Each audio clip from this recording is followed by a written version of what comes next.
Hi guys, good morning guys. সবাই কেমন আছো? আমি তো ভালো নেই, গরমে খুব কষ্ট হচ্ছে। এই সকাল হয়ে গেছে, একটু সকাল সকাল উঠে যে ছেলেকে স্কুলে নিয়ে এসেছিলাম।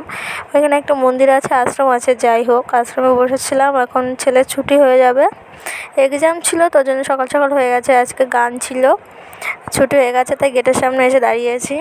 আর কেমন গরম পড়েছে বলো ফ্রেন্ড, গরমে আর মনে হচ্ছে না কোথাও যাই। আমরা এখন বেরোচ্ছি বাড়ির থেকে, যাব বান্ধবীর একটা অ্যানিভার্সারি আছে, পার্টি হবে, ওর জন্য এখন যাব। আমি আর ছেলে বেরোচ্ছি, তারপরে যেয়ে তোমাদের সাথে কথা হবে। রাস্তায় চলে এসেছি, অটোর জন্য দাঁড়িয়ে আছি। আসার মুহূর্তেই টোটো পেয়ে গেছি, এখন টোটোয় বসে পড়েছি যাওয়ার জন্য। আমি আর ছেলে যাচ্ছি, আর ওইখান থেকে সবাই যাবে, বন্ধু বান্ধবীরা সবাই যাবে। এবার কেকের দোকানে গেছিলাম, আর বিবাহবার্ষিকীর উপলক্ষে একটা কেক নিয়েছি, আর ওদের জন্য একটা প্রেজেন্টেশন নিয়েছি, আর একজনের জন্য নিয়েছি, আর একটা বান্ধবীর আগের দিন জন্মদিন ছিল, ওর জন্য নিয়ে এসেছি। এখানে সব বান্ধবীরা দাঁড়িয়ে আছে, একটু আড্ডা মারছিলাম। হয়ে গেলে এবার আমরা যাব এই যেই রেস্টুরেন্টে সেলিব্রেটি করব সেখানে যাওয়ার জন্য বেরিয়ে গেছিলাম। চলে এসেছি এখানে, খুব সুন্দর জায়গা, কিন্তু দোষের মধ্যে একটাই প্রবলেম, খুব গরম। একটা ফ্যান ছিল, দুটো ফ্যান ছিল, আর এত প্রচণ্ড গরম পড়েছে না, সে মানে বলার মতো না। এটা একটা নার্সারি টাইপের মতন নার্সারি, এখানে সব রকমের গাছ পাওয়া যাচ্ছে, ফুল গাছ, আম গাছ, কাঁঠাল গাছ প্রচুর আছে। এইখানে নার্সারির নাম হচ্ছে সংযম ব্যাস কি একটা জন্য, যাই হোক ভুলে গেছি। এখানে সব বান্ধবীরা বসে আমরা আড্ডা মারছিলাম, ছেলে মেয়ে সবাই বসে আছে এখানে আড্ডা মারছিল। এবার এইখানে বসে আছে, আর খুব গরম পড়েছে, গরমে আর বসেই থাকা যাচ্ছে না। মানে কি বলবো ফ্রেন্ড, এত গরম পড়েছে। একটা ফ্যান ছিল, দুটো ফ্যান ছিল, কাজই হচ্ছিল না। মানে গরমে ঘেমে সব স্নান হয়ে যাচ্ছে, যেমন ছেলে মেয়ে করছিল। এই দেখো পিছনে ওদের নার্সারিটা, যেটা এখানে অনেক বিভিন্ন ধরনের ফুল গাছ আছে, তারপরে বিভিন্ন ধরনের ফুল গাছ অনেক রকমের গাছ আছে। পিছনের দিকে যাব, দেখাচ্ছি।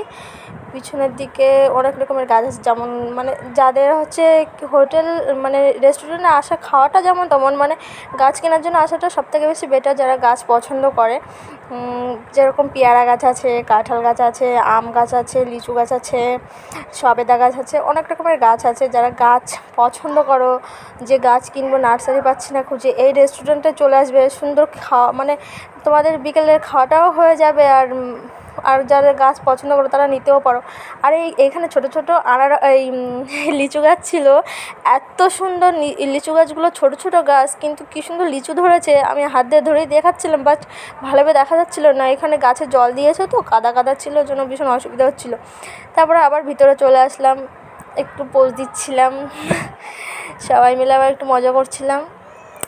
আর এত পরিমাণে যে গরম পড়েছে, মজা। আর দুটো ফ্যান ছিল, মানে গরমে বসাই যাচ্ছিলো না। অবশ্য জায়গাটা ভালো, সুন্দর জায়গাটা, নিরিবিলি জায়গা, মানে চিল্লামিল্লি দুষ্টুমি করলেও কেউ বুঝতে পারবে না। এবার খাওয়াটা সেরে নিচ্ছিলাম, মানে যার বিবাহবার্ষিক সে মানে তার বর আসতে একটু লেট হচ্ছিলো, তাই আমরা সবাই ভাবলাম খাওয়াটা সেরে নিই, সবাই তাই খাওয়াটা সেরে নিচ্ছিলাম।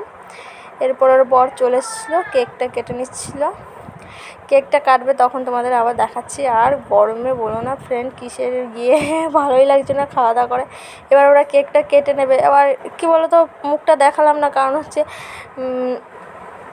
সবাই তো পছন্দ করে না ক্যামেরার সামনে আসা, ওর জন্য মুখটা দেখালাম না। ওরা যদি পরিবর্তকালে যদি বলে যে তুমি মুখ কেন আটকে দিয়েছো, তাহলে পরের বার থেকে করবো। ওদের বিবাহ কেক আগে কোনো দিন ভিডিও করিনি, ফার্স্ট টাইম করছি। যদি ভালো লাগা থাকে friend, follow, like, comment, share করে দিও। বাই।